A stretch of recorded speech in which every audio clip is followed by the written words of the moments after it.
Good morning, everyone. It's such a pleasure to be here with all of you today and with distinguished panelists to talk about structural transformation. When I was looking at the brief for this session, I thought, how could we characterize it? Well, two ways. Academics meet practitioners, meet academics, and I like that very much. But looking at the question, really felt it was all you always wanted to know about structural transformation and never dared to ask. So I'm Roberta Gatti. I'm the chief economist for the Middle East, North Africa, Afghanistan, and Pakistan region. And for the next hour and a bit, I'll be your agent and ask some of those questions. And then we'll have time for a Q&A session for you to walk to the microphone and pick the brains of this distinguished panelist. So let me introduce them. To my left is Louise Fox, who's a non-resident fellow, senior fellow at Brookings, and she was the former USAID chief economist, and in a more distinguished way also somebody who has shaped the thinking in Africa, particularly at the World Bank for many, many years. So Louise, it's great to see you back, and you have been a sort of beacon or an example for me as a younger economist a while back, I have to confess. So thank you. We have Douglas Gollin, professor of economics at Tufts University. We have Robert Koopman, who is from the former WTO chief economist and now at American University, and our own Somik Lall, director of strategy at the Development Economics Group, importantly, and also somebody who, did you bring this as notes? Yeah, or as ads? As ads. Okay, just checking. And somebody who had who has, like the other panelists, a lot to say about structural transformation and urbanization. So without further ado, I think the first question, which is kind of like expand to all of you, is like, what's the big deal with structural transformation? So I've been given a formal definition of structural change, which is the shift of an economy from low productivity agriculture to higher value manufacturing and services, a process that physically manifests as urbanization when non-agricultural labor clusters in cities. So I'm tempted to ask you guys, do you agree or disagree? But I'll stick to the script and start with Doug and ask you, Doug, how is the movement of people and resources out of agriculture? How is that process shaping urbanization and economic growth? And you are free to disagree with our keynote speaker. Doug, over to you for not more than 5 minutes. So thank you very much. First of all, thanks to the organizers for including me on this panel. I'm really looking forward to the conversation. It's a very broad and general question. I think I'll begin just by saying that the fact of the movement of people out of agriculture into other sectors and out of rural areas into cities is probably one of the most robust features of economic growth. You know, Simon Kuznets was writing about this 75 years ago already as an established fact. And of course, the point is that that's not a causal relationship, or there are causal relationships flowing in many directions within this fact. And I think the other thing that's become increasingly clear from the literature in the last 15 or 20 years is that there's a huge amount of heterogeneity in the ways in which this process unfolds. And so I don't think there's a single answer to this question. I think we're aware in ways that we weren't previously. There are certainly instances in which increases in agricultural productivity are the drivers of a transformation process. I think there are also instances in which the process is led by what's happening in cities and what's led by what's happening in manufacturing or in export industries, pulling agriculture along behind it. So heterogeneity there, heterogeneity also mediated often by degrees of openness. I think we now understand the ways in which whether economies are open or closed affects how this process unfolds. Issues, as Gilles mentioned, around what happens with the consolidation of agriculture, of land in agriculture, what doesn't happen, whether we're talking about agriculture as food or agriculture as palm oil or soybeans for commodity export markets.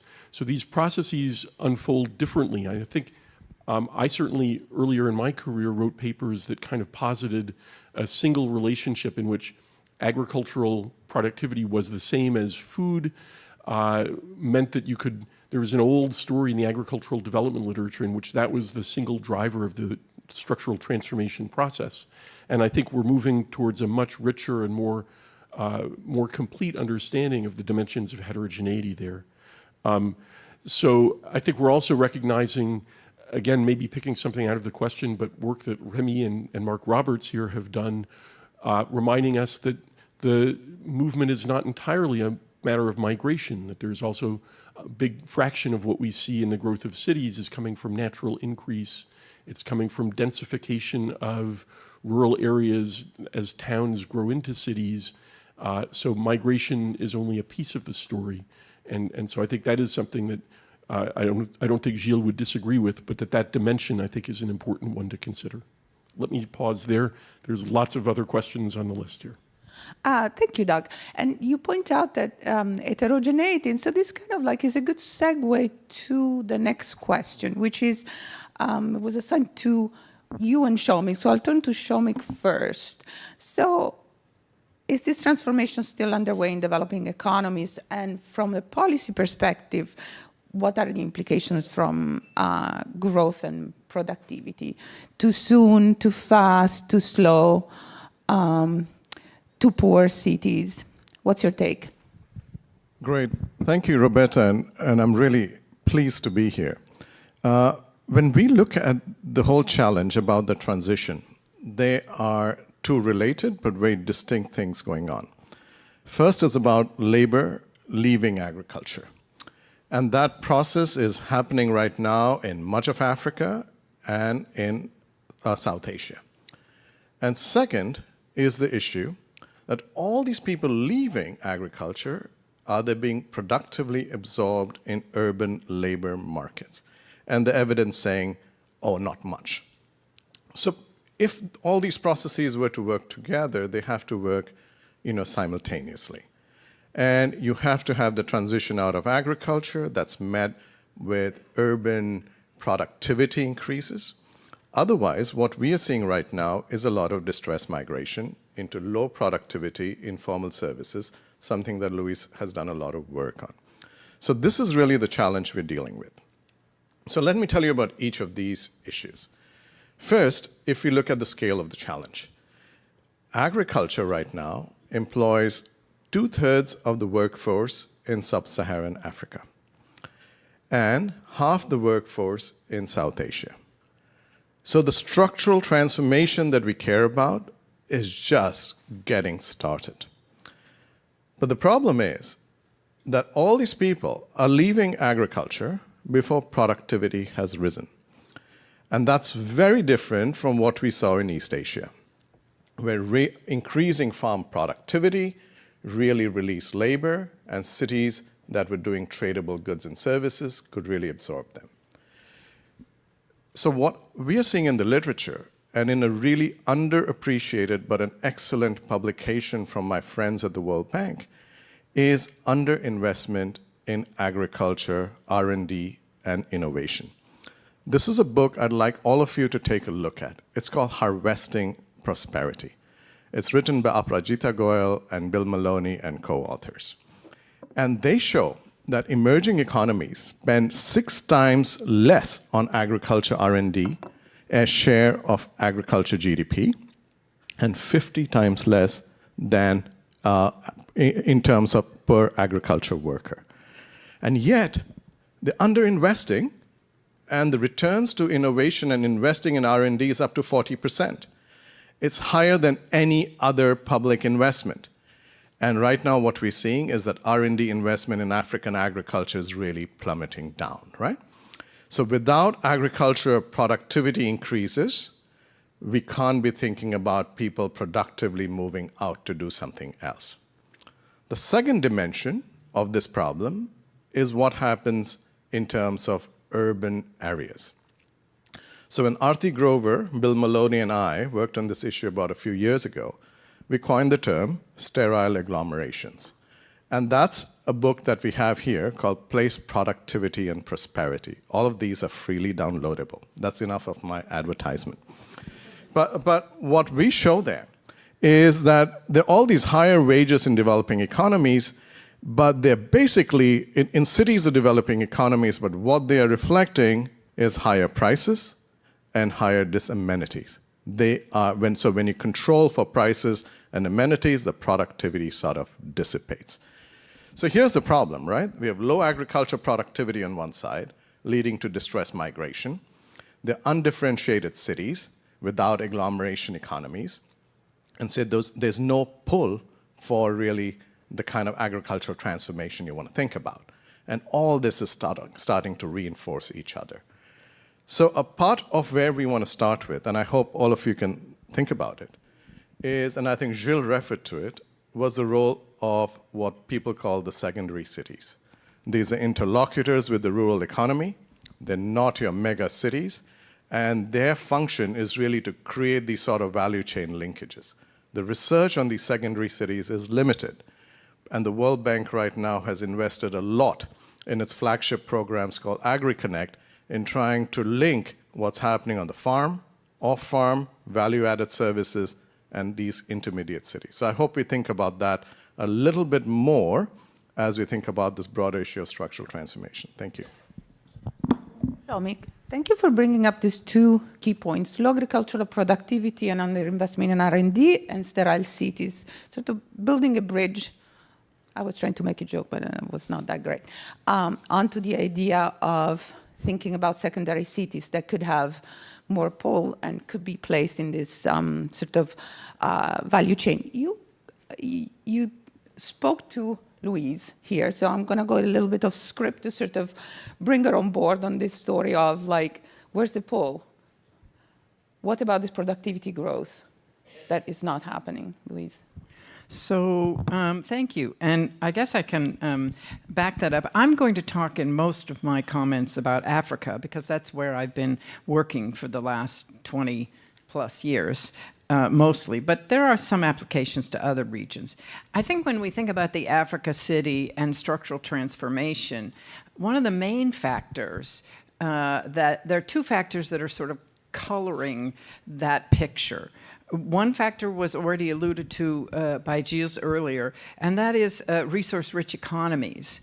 And that's driving kind of a capital city primacy economy in African cities, and where people go to African cities basically to feed off the public sector. But the second is the premature deindustrialization, which Roderick and Macmillan identified. And that's the problem of manufacturing being more capital intensive and less labor intensive, and therefore not being a draw for wages in cities.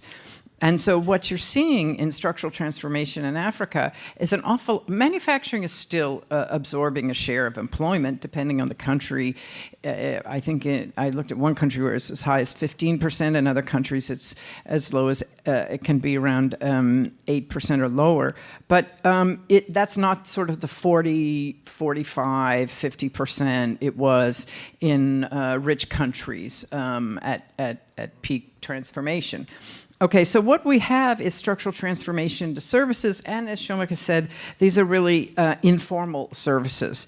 And combined with dysfunctional land markets in African cities, we have the growth of what I call the informal city. So that's people working informally and living informally in slums, and that is shaping, I think, what Henderson and Turner called too poor, and too soon we can debate, but too poor. That's really the story of what's shaping it. So in African cities, you have my African city growth, by the way, as Remy's pointed out about 10 years ago, is driven as much by urbanization as by migration. I mean, it's driven as much by higher fertility as migration. So it's not just a migration phenomenon, but migrants certainly end up in unsuitable locations on the periphery of the city, and that's where the slums are being overcrowded. But you also have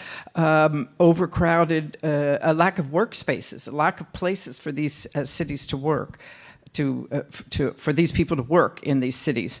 And I hope a topic we'll get to eventually is, I would say, that is driven by all of these large forces underlying the economy, but it's also driven by weak institutions, as Gilles said, and really a lack of planning in African cities for this expected urban growth. And I'll stop there. We can come back to all those points.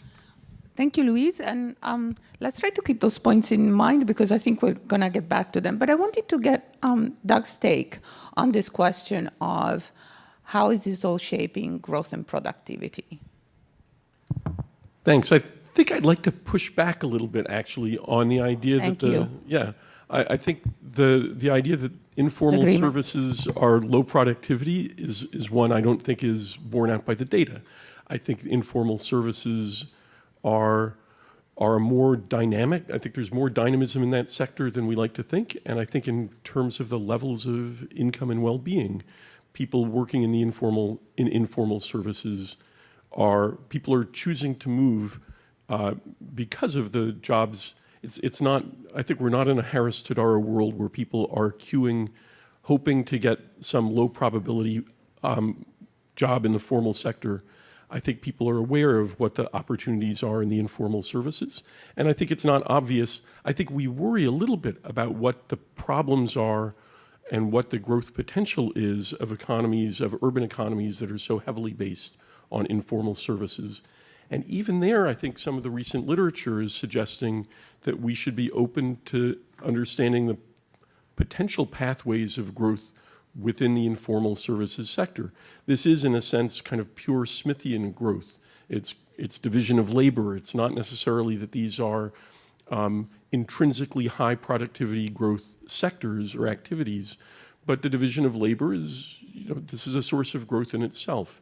And so I think I would be cautious in assuming that what we're seeing is either a low growth path or I think there are a set of challenges to deal with in informal housing and deal with the quality of jobs in the informal sector, labor force protections that aren't there.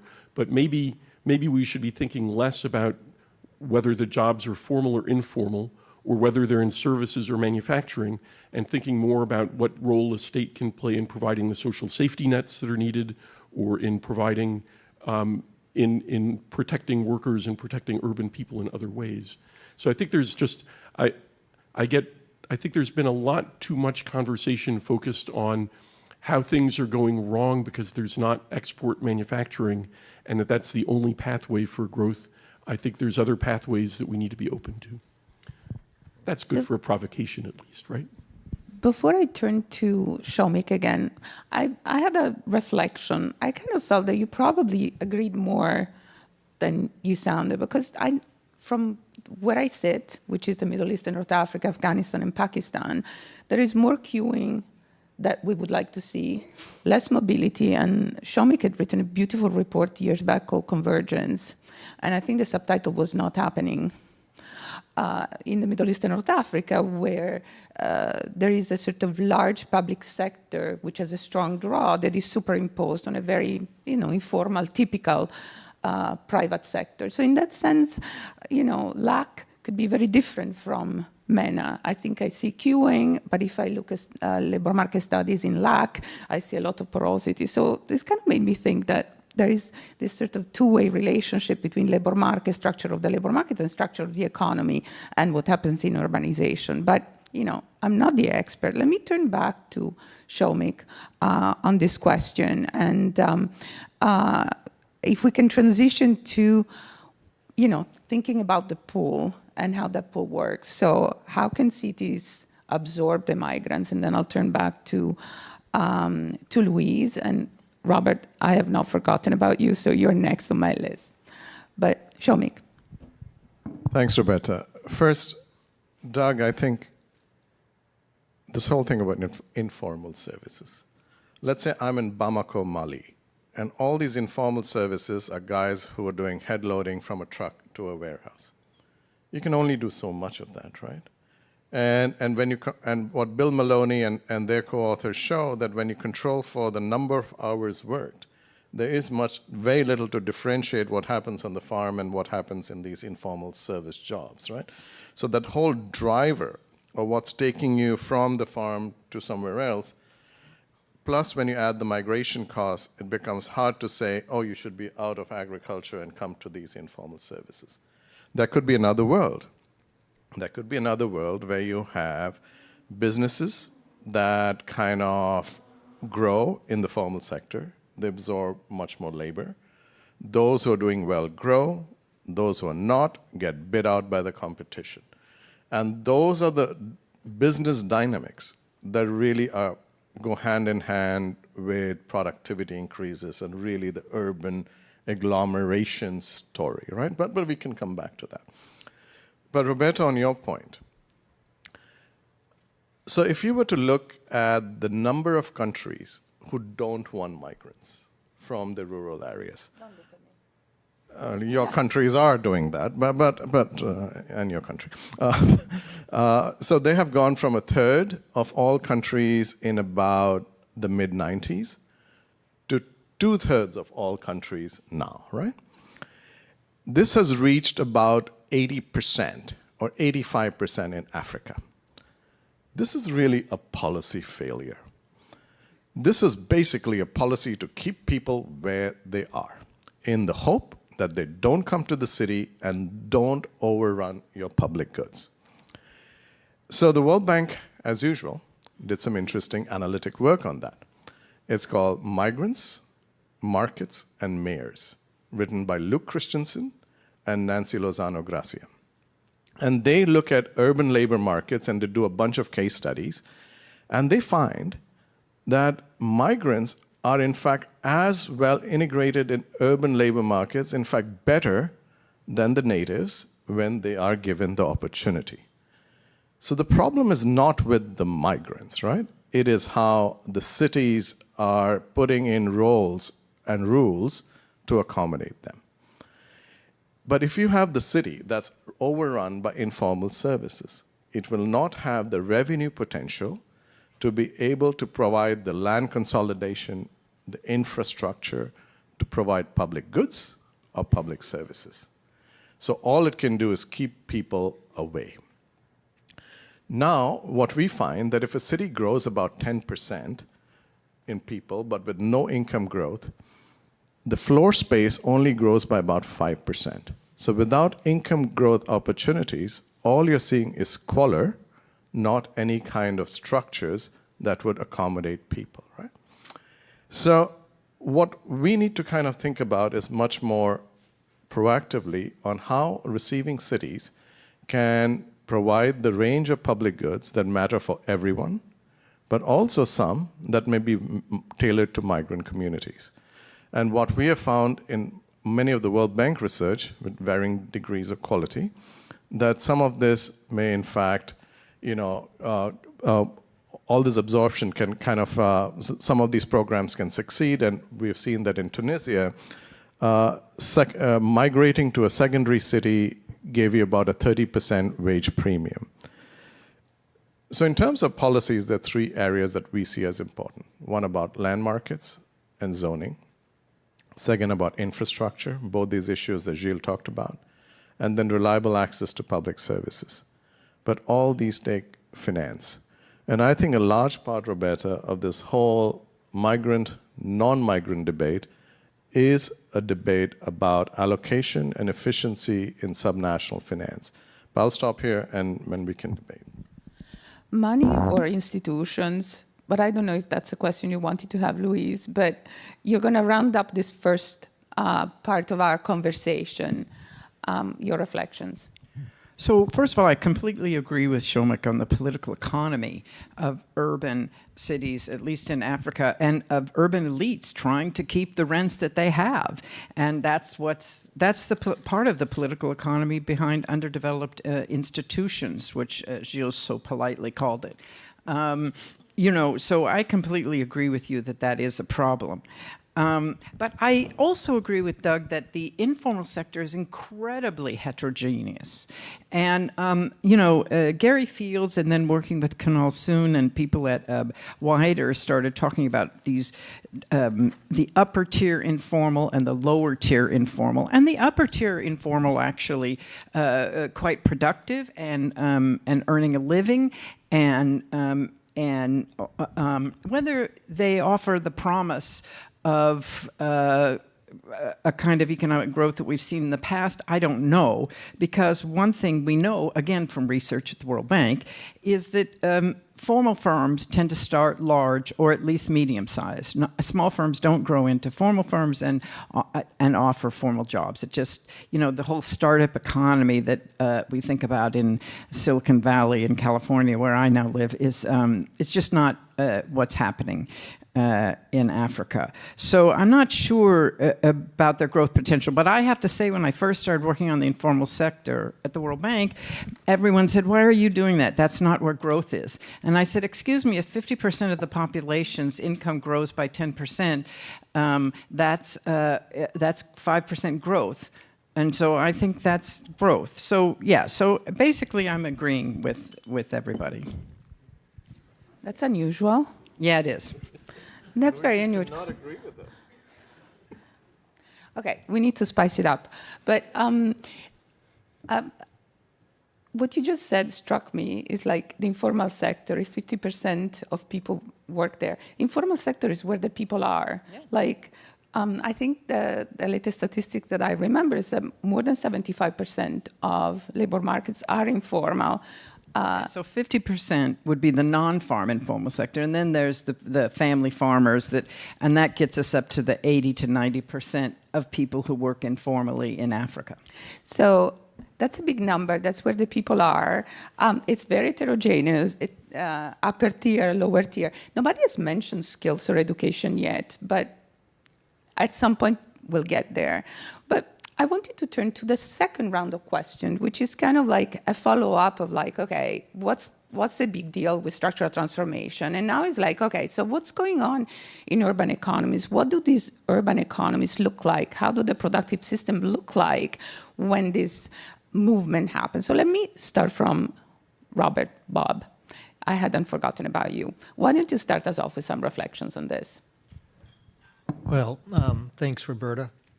My background really is much more national level analysis of trade and global value chains. I did spend a number of years at U.S. Department of Agriculture, including a few of them leading in what is now called the National Institutes of Food and Agriculture, something called the Economic and Community Systems Group, which was the social science dimension. And I'm listening to this and I think about it from a U.S. perspective, and the debate in global value chains, I'll get to transformation in a second, but the debate in global value chains is where is the value captured, right?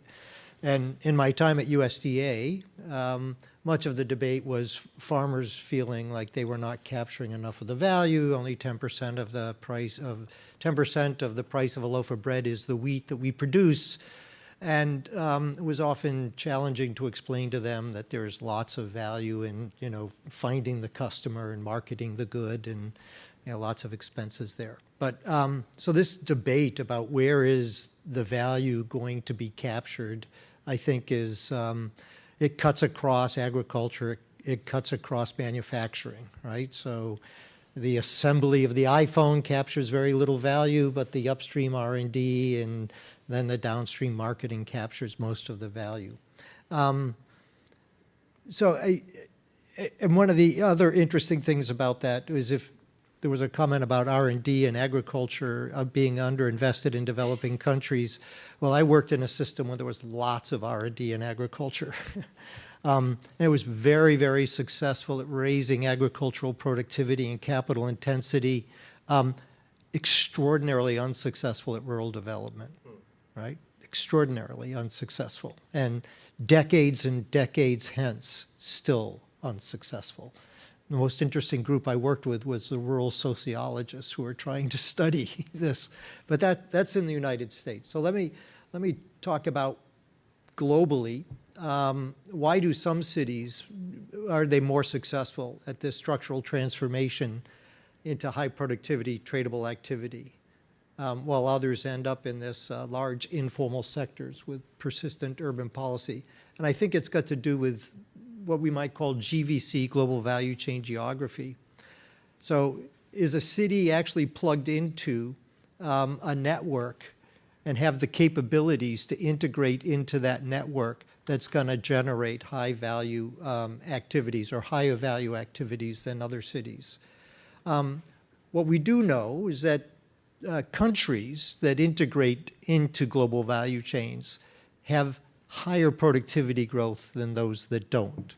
And often that's coming from two different dimensions. One is indeed manufacturing, where there's more manufacturing activity. But increasingly, when you break this down in terms of decomposing global value chains by their different contributing elements, you see that services' role has been growing dramatically. So the role of services in generating higher productivity is often more important than the manufacturing role. And my guess would be that there are more jobs in the services sector than in the manufacturing sector. So I think this is it's a difficult thing for our data that we typically use, which is national level, to break this down to the city or regional level. But this literature ties very well, as I think the whole trade literature ties well, to economic geography literature. Those literatures are blending, and we see the importance of things like investment in infrastructure, having the right kind of infrastructure. The policy context. Do you have a strategy, an economic strategy, where you're bringing in the right kinds of skills, putting in the right kind of policies that facilitate integration into global value chains? And Louise had been asking me earlier about the role of foreign direct investment, and this is really critical. Where we see these global value chain concentrations, so I think of Shenzhen, it's a great example. There was a very, very specific policy set that aimed to attract foreign capabilities and investment to move up the value chain, but that also involved domestic investment in the infrastructure, in the education, and in the legal system, and the interpretation, the stability of that legal system. And I find this a bit ironic. I just returned over the weekend from Hainan and the Bao Forum. I was on a panel there on transformation also, but that was green and digital. But for those of you familiar with Chinese planning and economic development, they have now designated Hainan as a economic free zone. And it's one of the reasons they've done this is because it's economically underdeveloped, right? So they're hoping that this experiment, which involves low tariffs, low taxes, but also much easier setting up of corporate structures and trying to create an integrated legal framework around that, they hope that that's going to create a massive urbanization and economic development of this region. I have no idea if it will be successful, but it is a reflection of an integrated strategy to try to bring about this transformation, rather than just thinking about, well, maybe if I build that bridge or if I invest in that port, I'll get the outcome I want. There's many pieces to it.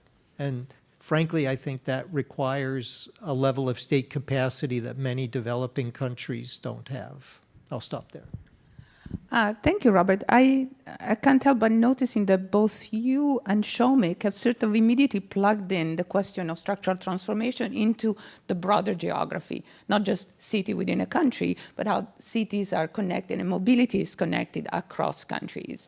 One example being the global value chain, the other story being like, how do you protect the sort of global public good from immigrants, no matter where they're coming from.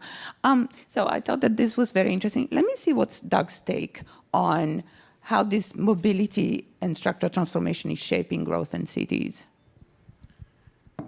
So when I saw the question here, I couldn't quite figure out if it's actually positing a sequential transition from low productivity services to high productivity manufacturing and tradable services.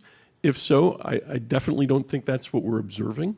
Certainly like Louise, I've mostly been working in sub-Saharan Africa in the last years. It's a poor description of that. If it's just saying different economic structures, including all of these things, that seems to be a more accurate description. I mean, I think what's striking in the African context, a couple of things. One is that the cities are, as we've all mentioned, producing very little manufactured goods and very little manufactured goods for export. And so what you see are countries and implicitly cities exporting primary products, mineral resources, and to some extent agriculture. We think of the agricultural exports as coming from rural areas, but in places where cash crop income is captured to some extent by the state. You could think of that as a source of urban income. And cities, the other thing that cities are producing and exporting, not internationally, but they're exporting non-tradable services to rural areas of their own countries. And that's a funny thing to say because we don't think of non-tradable services being something you can trade, but in fact, the fact that people are able to come and visit cities and consume non-tradable services and go back means that that's one of the, in effect, what African cities are exchanging with their own rural hinterlands is not goods that they manufacture, but services that they exchange for food. And so that's an interesting take on things. We've not, I think, written that into our models recently. This is something I think that's relatively new in the literature. A couple of my papers are looking at this. And I think it also links back to some of the geography questions that where the trade literature has gone in the last 10 or 15 years is to remind us that the impacts of trade frictions are biggest in places where the volumes of exchange are biggest. That's an unsurprising result. And the volumes of exchange are much bigger within countries than across countries. And so in a sense, dealing with the frictions to the exchange of goods within countries seems like a place which is partly an infrastructure question, partly an institutions question, that these are central issues to be dealt with. This is about infrastructure and transport infrastructure. It's about dealing with competition in the transport sector in some places. It's about dealing with issues of local public finance and road maintenance rather than infrastructure construction.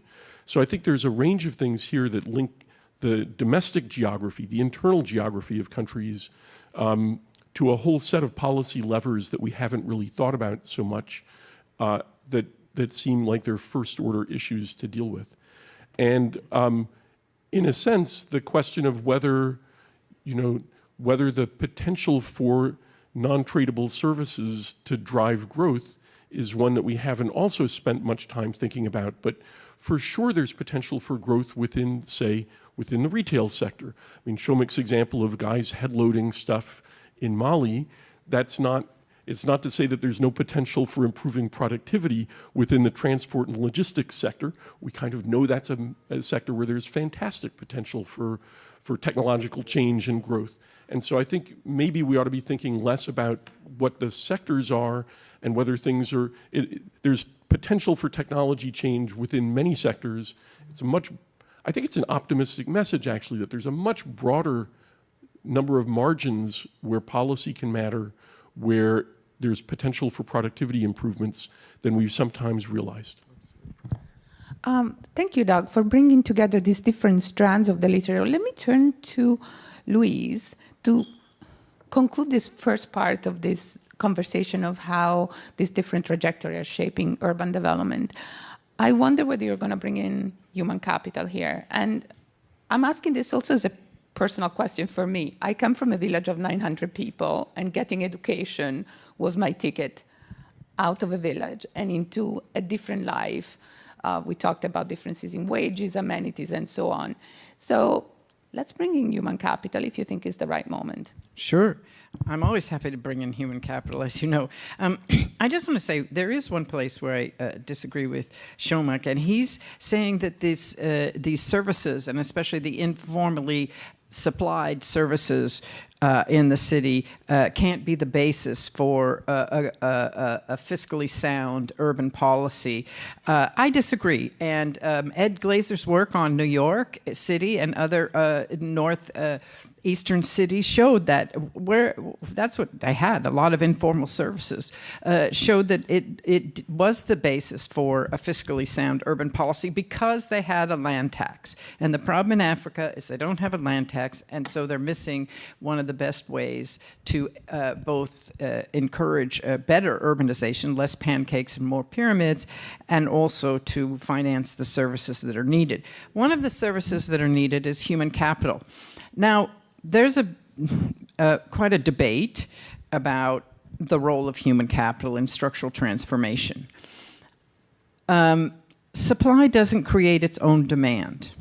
You can't just train people and somehow expect firms to come and suck them up as workers. That's not going to happen. And you need to deal with the issues about why the firms aren't coming, be it FDI, to get them into the global value chain, or local investment as well.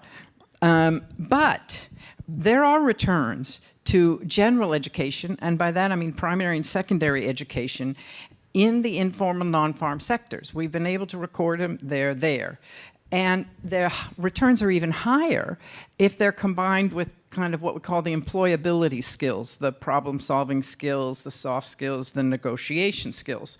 And so I always like to highlight one of my favorite NGOs operating in this sector called Educate, with an exclamation point. And they're helping countries develop curriculum in secondary schools that really focus on how to apply those general skills in the informal sector.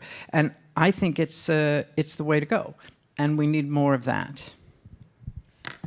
Thank you, Louise. I'd be drawn into that conversation longer, but I'm told by the slide that we should move to like the big picture and the macro picture of should there be certain sectors that we prioritize to sort of foster this productivity growth, agglomerations, and does that depend on the country stage of development? You might know or not that there is a different report here on top of the pile for Somik, which is that report that is just about to come out, or just came out. It just came out. It's out. It's out of the box on industrial policy for development. And if I'm allowed 2 seconds of advertisement, all the regional economic updates of the World Bank will also focus on industrial policy within our own region. So stay tuned for that. But let me turn to Somik first. So what's the deal with this idea of prioritizing certain sectors, and what would have Kuznets say about stages of development and that kind of approach? Great. So, Roberta, you're asking, should we do industrial policy? And who in this room thinks we should do industrial policy? I take the fifth on that question. Any hands? Who should we do industrial policy? 1, that's Anupam. No one else. 2, this is like a real crowd who's read the World Bank's 1993 report, The East Asian Miracle, and I've been influenced by that, right? But the authors of the East Asian Miracle wrote in the Journal of Economic Perspectives that they were probably wrong. And this is a new report from the World Bank called Industrial Policy by my colleagues Tristan Reed and Ana Fernandez. And they go about and try to change the debate on industrial policy.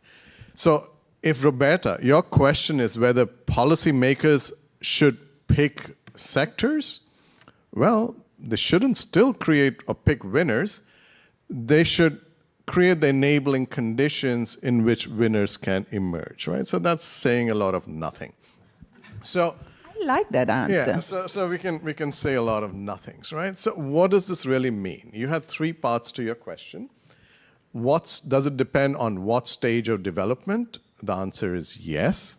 And we had a WDR, the World Development Report, on the middle income trap that we wrote 2 years ago that talk about how a country's growth model changes from investment-driven growth to adding investment and infusion, and then when that model dries out, you add to investment and infusion innovation. So depending upon where you are in the economic development stage, whether you're a low-income country, lower middle-income country, upper middle-income country, your priorities would differ.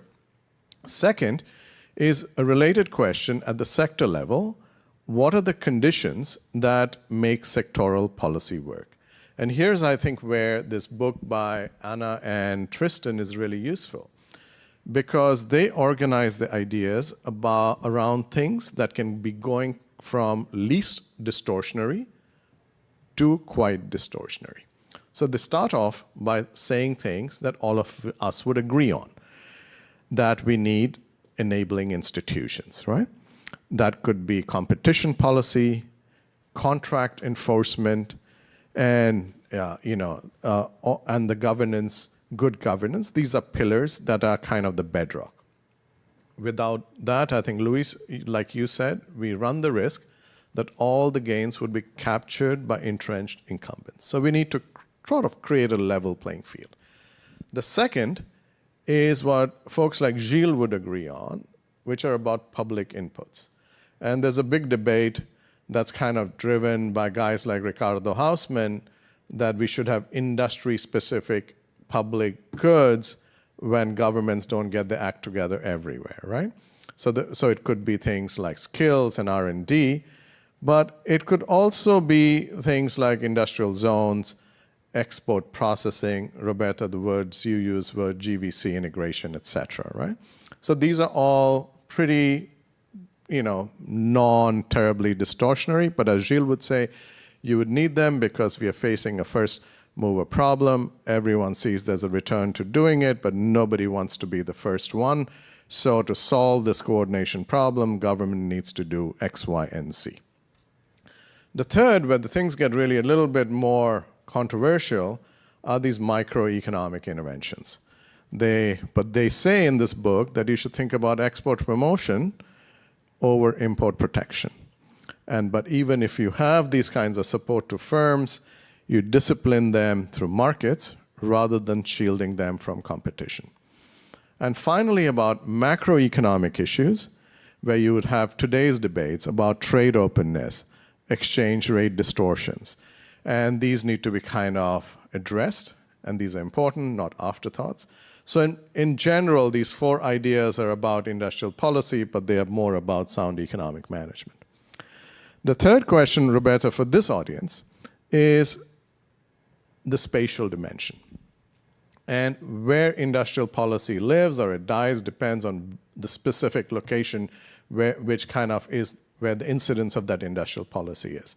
And I think Gilles and Tony Venables have a really nice paper where they articulate how do you look at the effectiveness of these place-based interventions. Is it based on just additional employment that's created, but often that additional employment comes from taking employment from other places. And this comes at extremely high fiscal costs, and sometimes the value of these investments isn't really worth it. So I think we need to be very pragmatic while we are going and saying, yes, we need to think about the conditions and that countries and regions need to put in place. And we can't say, no, we're not doing industrial policy because every government is. We need to ask a series of structured questions to make sure these are, effective, they're time-bound, and not kind of fiscally imprudent. Thank you. Thank you, Somik. So everybody's doing it, but you started with, we need the enabling institution. That's like a sort of the bedrock of everything. Sometimes, but I'm thinking about my region, it feels like, let's assume we have the can opener, because that's a very, very difficult problem to solve. It doesn't exempt us from trying to do good things that can work. And Robert was talking earlier about economic free zones, and it was like, I don't know whether that's going to work or not. And that was set in, you were saying, in an area that has weak institutions, and they were trying to use this sort of connection to the world, trade, as like the engine of growth. I don't want to answer the question on your behalf, because I'm sure I wouldn't do such a good job. But what's your take on choosing sectors at what stages of development, and so on? Like, what's your take on this new way of thinking about industrial policy? Well, I think it's really important. I think perhaps the most important thing you need to have is a strategy. And that strategy needs to be well calibrated to the initial conditions you have, with a plan to move to newer conditions, ideally. But I think one of Somik's points, which is a world I live in, is a general equilibrium. You have limited resources at any particular point in time. And if you want to stimulate one sector, that typically means you're going to be taking capital and labor from other sectors. Now, ideally, you're doing that in such a way you're enhancing your productivity and making your attractiveness for outside resources, foreign direct investment to come in, for know-how. But I guess my big concern about this, I like the idea of strategies. I think they're often missing. I think they're missing at the local level. I could tell you a long story about the town I grew up in not having a strategy, but the towns nearby having one and it working well. But the challenge becomes if everybody has a similar strategy. So I cut my teeth in international trade. Well, first it was on Soviet agricultural trade with the US. But then I transitioned to the Uruguay round and analyzing the impact of bringing agriculture into the GATT or the WTO. And why do we do that? Well, because there are a number of countries that were pursuing similar strategies for agricultural policy. It was industrial policy for agriculture that had significant negative spillovers and were very costly in terms of resources. And ironically, often in the US, they were talking about it helping with rural development when it was actually not helping with rural development. So I think what the lesson here is if every country wants to have strategies, but they're pursuing very similar strategies, then there are negative spillovers. So how do you coordinate this? So I've been giving a fair amount of thought to this, and before I left the WTO, we did some work with the World Bank and the IMF and OECD, trying to build out a database on transparency for industrial policies so that we could think about doing the same kinds of analysis on those policies that we were doing on agriculture back in the days, the 1980s, late 1980s and early 1990s. I think if these are good things to do, but I do very much worry, they can be good things to do, but I worry very much about the spillovers, both cross-border but also domestically. One has to realize what your policies are doing in terms of your domestic resource allocation and the potential spillovers. Are you hollowing out your regional, your rural areas? Are you building the wrong kind of labor force for where you want to be in 15 years versus 7.5? So I think they need to give serious thought to this, but they also need to be cautious as they move forward. And a big challenge around policy is that once it gets set, it's hard to change. And so learning is a very difficult thing. And you get vested interests. That's one of the reasons why it's hard to change. But it's also just hard to change policymakers' views of the world. So how do you do this in such a way that there's transparency, but there's also learning and adaptation as you go along? Thank you, Robert. You brought forth many ideas, one which resonates very closely also to the spirit of this report, which is you need data, you need transparency, you need analysis to actually understand what's working, what is not, and adaptation to have the willingness to change it. I come from a region where this learning is particularly difficult because there is not a culture of acknowledging failure or acknowledging that things might be different, could be different and better if done in a different way. I just learned that we're going to lose one of our panelists at 11:45. So I'm going to take an executive decision of moving to the Q&A session right now. And then we can continue with the conversation so that we have still the benefit of having Somik with us. Yeah. So, ta-da. So I didn't even have to say anything. This is just perfect coordination. No industrial policy needed. you disagreed enough, you agreed enough, you guys were great. So the idea is we're going to take a couple of questions, and then whoever has something to say for those questions, come on board. We'll devote to it about 15, 20 minutes. And so over to you. Please introduce yourselves before asking the question. Hi, my name is Thomas Lopez Pierre, and I'm the fund manager for the Urban Real Estate Fund, LLC. We're a social impact real estate private equity fund that operates in the Northeast United States. So I work in development, primarily affordable housing. So I heard a number of words, and I wanted to get your thinking: urban development, economic structures, structural change, transitions, and transformation. So forgive my naivety. I live in the United States. So when I hear these words, they sound like displacement of Black people. Because in New York, where I'm from, we love Central Park. Many of you have been to Central Park, and we love Lincoln Center. But those used to be Black neighborhoods. And so urban development meant displacement. So my question is with regard to Africa, because I always see people talking about Africa that don't look like me. My question is the historical, Africa's provided human capital for America and Europe, in America 200 years. So my question is, the question of transformation, is it being driven by the exploitation of natural resources? Are these farmers and the need for an upscaling for the economy so that they can bring about a greater extraction of the natural resources that Africa has provided for the world since the day of time? Thank you. Thank you for this deep and thought-provoking question.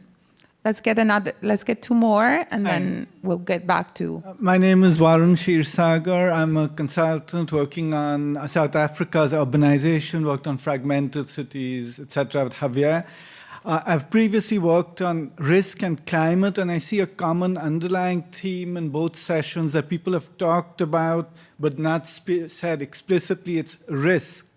So a lot of what's gone on, I think, is that there's been real and perceived increase in climate risk. And that would have influenced, and if you believe in the Harris Tadaro world, which not everyone does, it's not always relevant, risk is there too. So how much of that climate risk has transferred to cities where people are coming in to then be able to, are willing to be exposed to more risk? So how does that affect the composition of people coming in?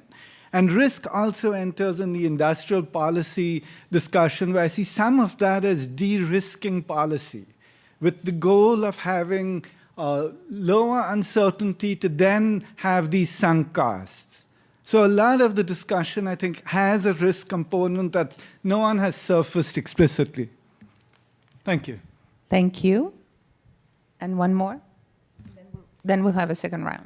Hi, I'm Rajat Grover. I'm a senior economist here at the World Bank in the Department for Outcomes. And just thank you for a great discussion. It's always good to have people who've thought about the same topics that you feel like you're sitting at your desk thinking about. So I wanted to bring the discussion maybe down to the reality of what farmers face in rural areas. So a few years ago on a different assignment, I was working on urbanization and jobs agenda, and like you said, Somik, on the secondary city question. And we really thought that this was a huge solution, an area that policymakers could really focus on. So if I give you a case study, I'd love to hear your thoughts. So in this situation, it was a West African country where a cashew processing factory was coming to 7 different secondary cities in the country. And they were really taking advantage of the latent labor supply. And they wanted women workers because they were able to peel the cashews very delicately and not crush the cashews, which meant that they could then sell these whole cashews on for greater profit for themselves. But they were offering minimum wage, it's a formal wage in a factory, to workers who'd never had a formal job before. And so I went to this country and asked the workers, how are you, traveling to work? Is a spatial mismatch being corrected? And what they reported was that because there's no other option, they were happy about these jobs, but that some of their colleagues were dying in the factories because the toxicity of the cashews was affecting people's health, but that they had no other option. And that they were a bit upset that these large conglomerates, which I will not name, were coming in, profiting off their labor, and then selling the cashews off for way more than they were being paid. So I've always had this puzzle. I never really came to a conclusion about this and kind of abandoned my little faith in secondary cities as a policy. But I'd love to hear your perspectives as it concerns the quality of jobs for workers in these rural areas. Thank you. Thank you. What a great set of questions. So I will not do justice to any of them, but the first one, I think I could summarize it, is transformation driven by exploitation, and probably the third one as well. There was the same spirit. Is this transformation driven by exploitation? And the one in the middle was about something that Gilles was talking about earlier in his keynote, which is like, let's talk about sorting and how this increasing risk, and specifically climate risk, is changing the composition of those who stay and those who go. So I'm not assigning question to anyone. Let me start from Louise, if she has to share her insights. And then I'll go to each of you quickly, because I saw that there was at least one more question, and I want Somik to have the chance of bringing forth his perspective. Louise. Okay, let me start with the third question. The fact that firms don't care about the health of their workers is a problem as old as manufacturing. It's not a problem of secondary cities. It's a problem of firms not caring about the health of their workers. And we all know that the power of the firm is much greater than the power of the individual worker. That's why unions were formed, by the way, and other ways of aggregating power. So what I would say is, if this is a World Bank project and the World Bank is investing in this kind of technology and not looking at the health of their workers, shame on the World Bank. But also, I would ask whether compromising workers' health is the only way a West African country, just wondering if it's Cote d'Ivoire, if the only way that a West African country could possibly produce cashews that were competitive with the world market. Because cashews are roasted and prepared in Vietnam, and in India, and I don't know if all the workers are dying. So I think we have a well-known problem about workers' health and the need to step in and protect workers' health, which is not really a secondary city question. Now, on the displacement, okay, in Africa, there can be issues of displacing excluded people with urban development. And by the way, this is an old problem that many people have written about in terms of urban development, displacement, protection of the displaced. We're going to have some papers later on in this conference about development of some slums in Kenya and other areas where I think they're going to discuss that more. But in general, the excluded people that may be displaced by urban development are the tend to be more the rural migrants. And so it's, again, the urban elites that are trying to have a gleaming city with gleaming skyscrapers and not planning. Let's go back to planning, not planning for these migrants. And especially if you don't have much democracy, not giving them voice in the development of the city. So, yeah, I think where you have people without voice, that can be black people in urban US, that can be migrants or even just poor people in rural cities in Africa, you risk exploitation. And where you have voice, you may have actually perhaps a slower development, but you do actually have more effective, I think, urban redevelopment. Thank you, Louise. Somik, before you're off. Great. Your takes on this question. Fabulous questions. I will focus on Verwins. I think that's something I know a little bit about, right? So in the policy world and at the World Bank, we think about climate risk in the wrong way. Every time we see that cities or neighborhoods are facing climate risk, what do? We give social insurance, and some sort of infrastructure. So this lady who's sitting right in front of you, Farhad Shilpi, she just came up with a new report on how do you redefine the whole thinking about risk, right? And the first thing is, risk, there's nothing as kind of climate risk, it's uncertainty. We don't know the probabilities of what's going to happen when, right? So what is this going to do? This makes us take on suboptimal decisions. We don't do the things that are good for us. If you're a farmer, you don't send your daughter to school. If you're kind of, and also a farmer doesn't buy kind of the right kinds of insurance. So you're not doing the things that are good for development. So Farhad comes up with a framework to show how do you translate uncertainty into risk. The first and foremost thing for risk, uncertainty into risk is incomes, economic growth, right? And that takes care of 2/3 of the problem. And there, what we find in research we have done with Matt Kahn and others is that over the last 30 years, in response to flooding events and other kinds of risk events, growth to cities hasn't really slowed down. People are looking for income earning opportunities and they are willing to consume risk when there are returns to be had with it. The second part of Farhad's framework is information. In the US and in other developed countries, land-based weather systems are very good in predicting weather events, right? At least in the medium term. In Africa and in Asia, these are information deserts. So nobody has a clue. That means the insurance markets, which is number 3, can't really function well. So we think about incomes, then information, then about insurance, and then talk about infrastructure and interventions as social protection. So we flip this around.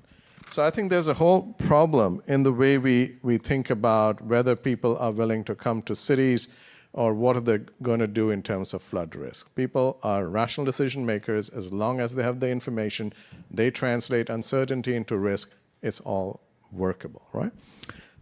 On kind of the first problem about Africa's urban growth, I'm going to take it a little more broadly. And there was a point you made that I disagree with, but I will not talk about it, right? I mean, just because you're from a region and you look like them doesn't mean you're an expert on them. I can ride a metro, but I'm not the best transit planner in the world, right? So that's a very kind of superficial comparison. But I can understand that, but often we diagnose the problem, we need proper credible analyses. I worked in South Africa for 10 years. I'm not South African, right? So the point you had to say about the resource-driven model, I agree. A lot of these African cities are basically fueled by recycling of revenue rents. Remy Jedwab sitting here has done excellent academic work on this. But we also show there's another problem that is plaguing these African cities. It's the way they are built.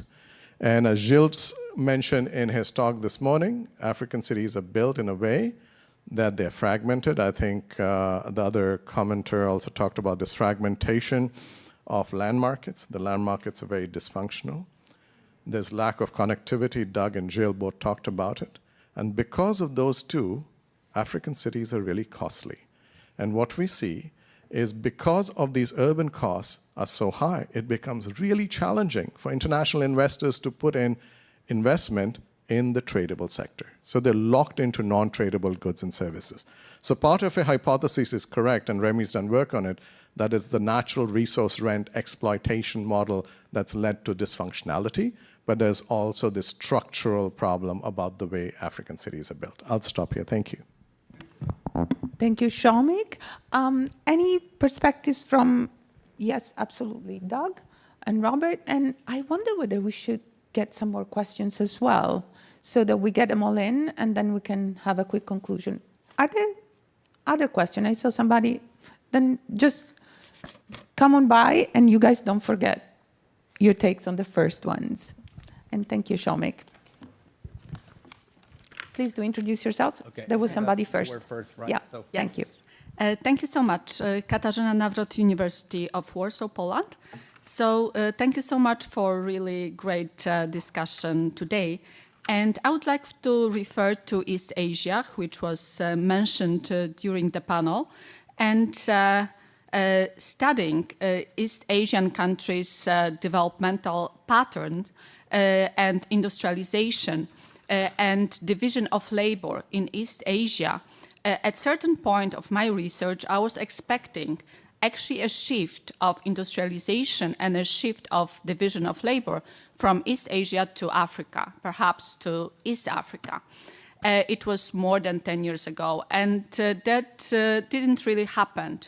I would like to ask the panelists on the possibility of this maybe plug-in of African countries or perhaps cities into the global division of labor or global value chains and policy solutions. Thank you. Thank you. Thank you. My name is Martin Quiroga. I work for the City of Resilience program under GFDRR. Thank you very much for this thought-provoking and stimulating conversation. So, my question is about economic resilience, specifically thinking in the context of a major disruptor. So, you, Douglas, talk about non-tradable services in cities. So, I was wondering, and also tied to the research by Richard Hausman, how these sectors are, how much decoupled they are from more vulnerable sectors. And I'm thinking in terms of in the context of the rise of oil, of course, and tariffs and other external shocks. And also, I mean, I think that I need to bring the elephant in the room, that is AI, and how this is gonna affect white collar jobs and what's gonna happen to cities, and how local governments can introduce better policies and also create environments in which the private sector can participate in, when we are also dealing with informality, which has a significant fiscal burden for subnational governments. Thank you. Thank you. Hi, my name is Asasoa, and I was previously here working with the Disaster FCV Nexus, and now I work as the Chief Resilience Officer for the City of Montgomery. And I think my question has to do with, I guess, this shift, also my personal experience from the development world to local governance in the United States.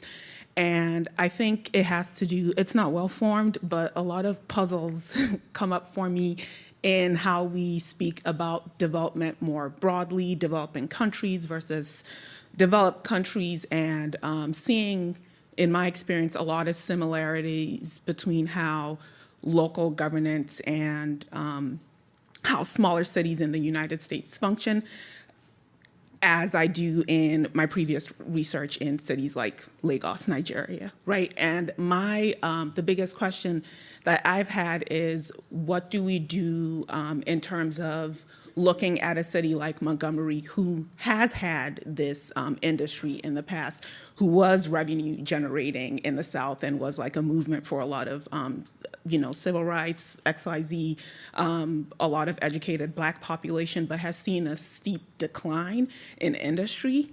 So how are we thinking of those kinds of places, even within countries like the United States that are supposedly developed, but we see pockets of massive underdevelopment in smaller cities. So how are we thinking of structural change in those areas as well, as much as we're thinking of it in African cities, et cetera?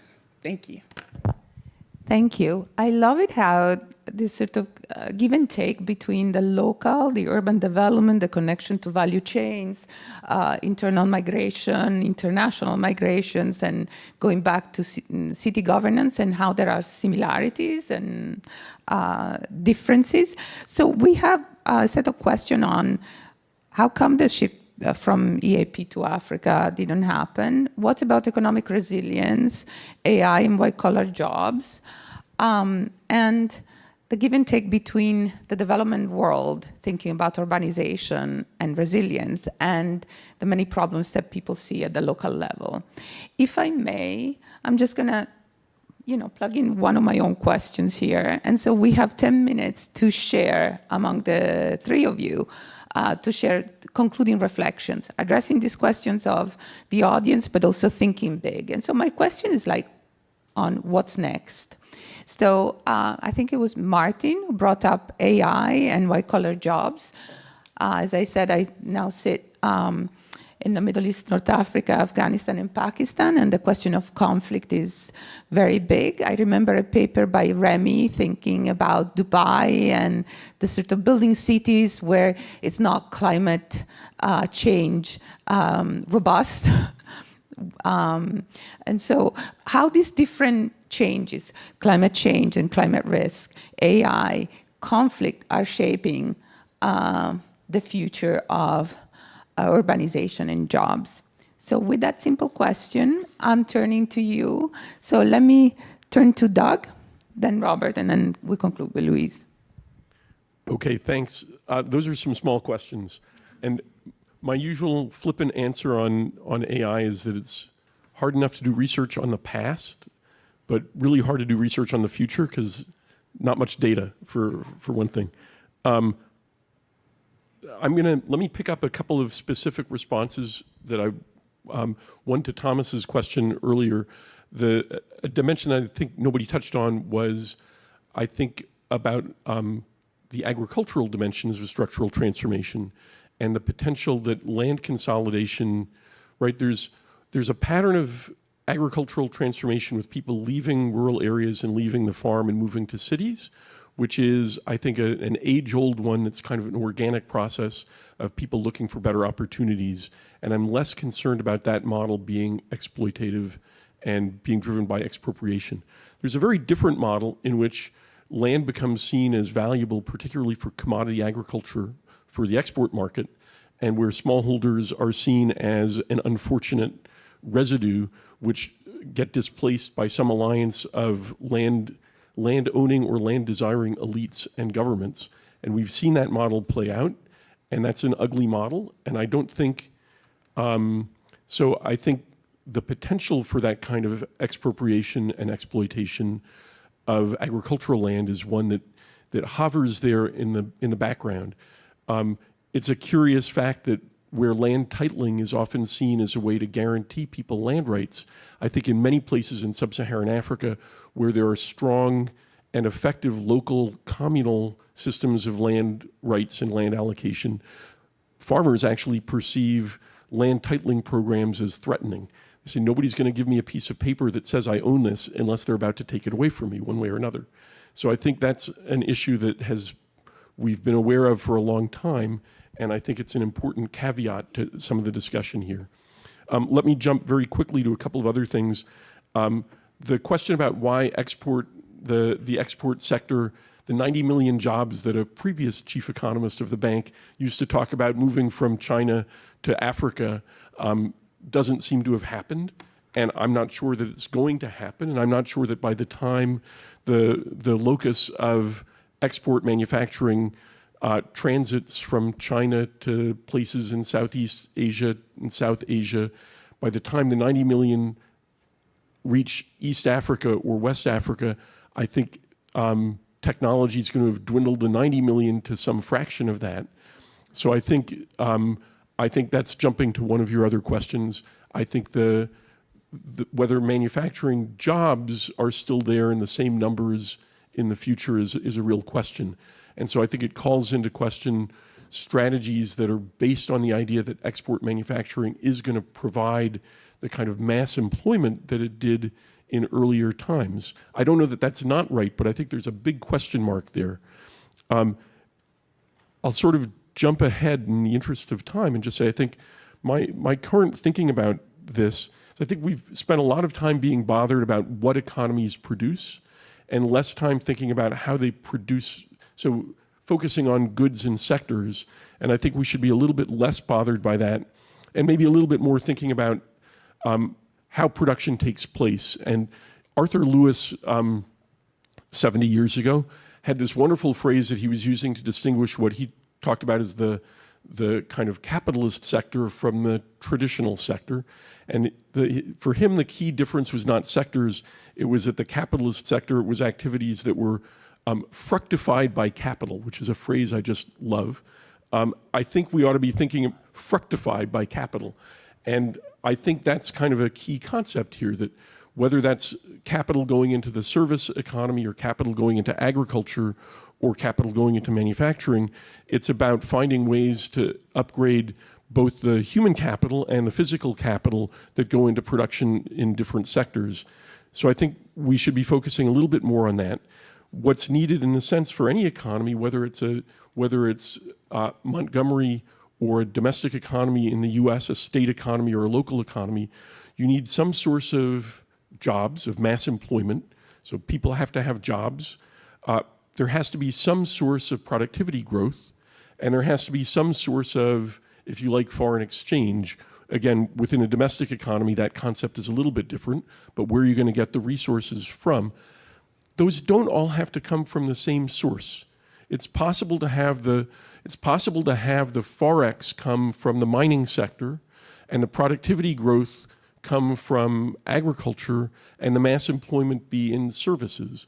And I think we've been really focused for too long on the idea that those things all have to come from one sector, and that it has to be manufacturing, which is somehow magically a sector that can provide all of those.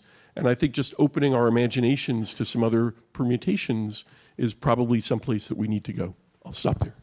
Interesting thoughts. I love the fructification by capital. Although if we think a la sort of Roderick and Macmillan, you want eventually that labor moves to sort of where the productivity growth happens and sectors that are more productive.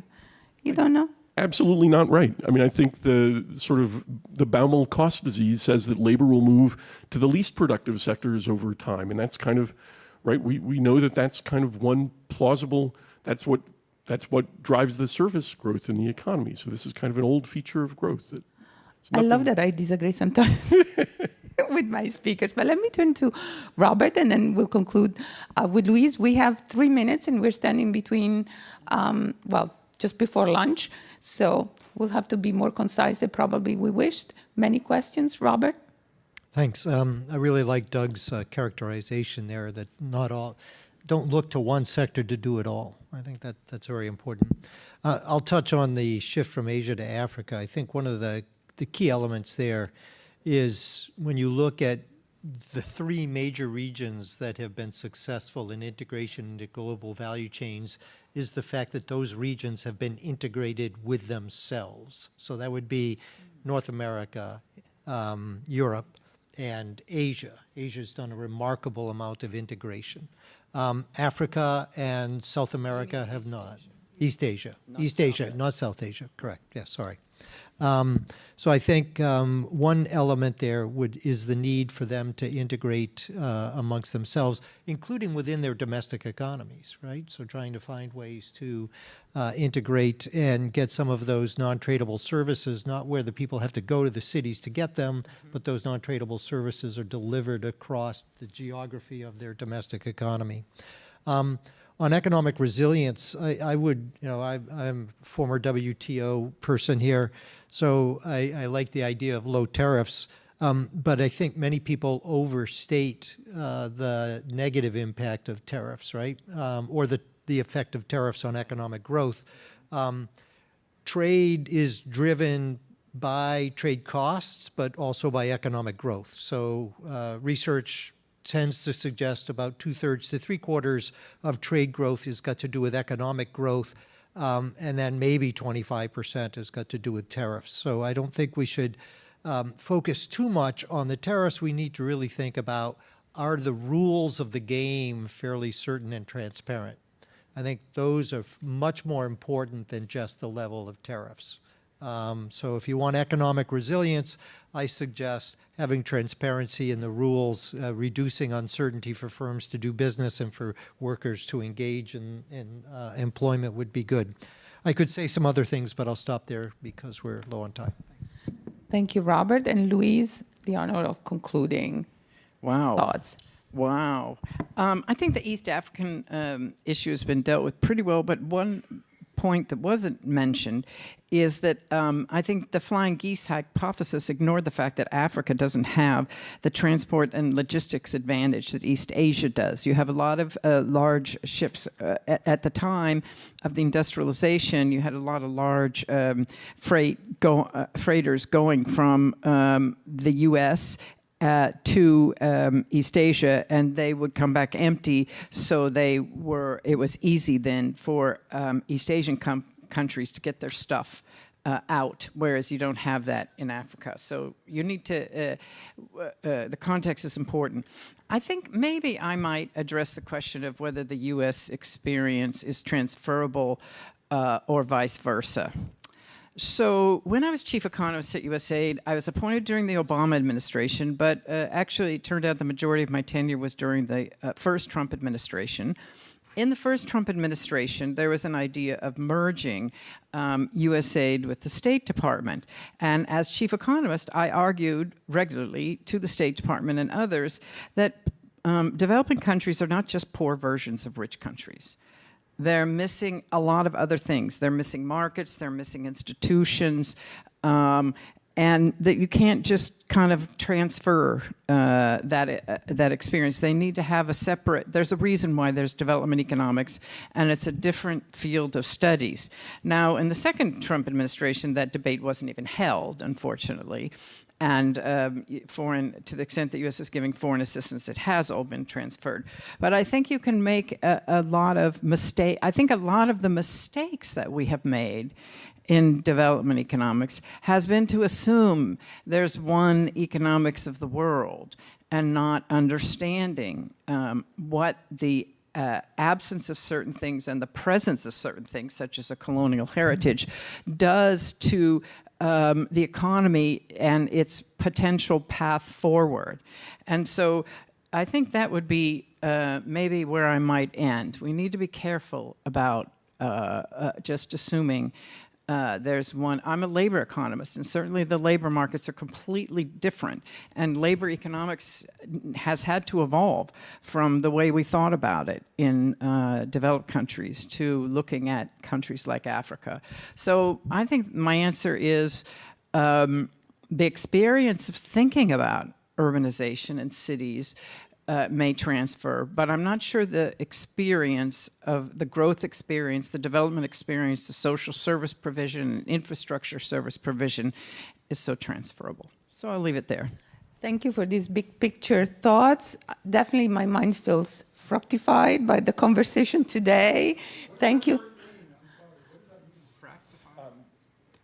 Their fruits. Fruit added, made fruitful. Thank you to our distinguished panelists, Robert, Louise, Somik in absentia, and Doug. And I assume that lunch is served outside. So thank you for being here.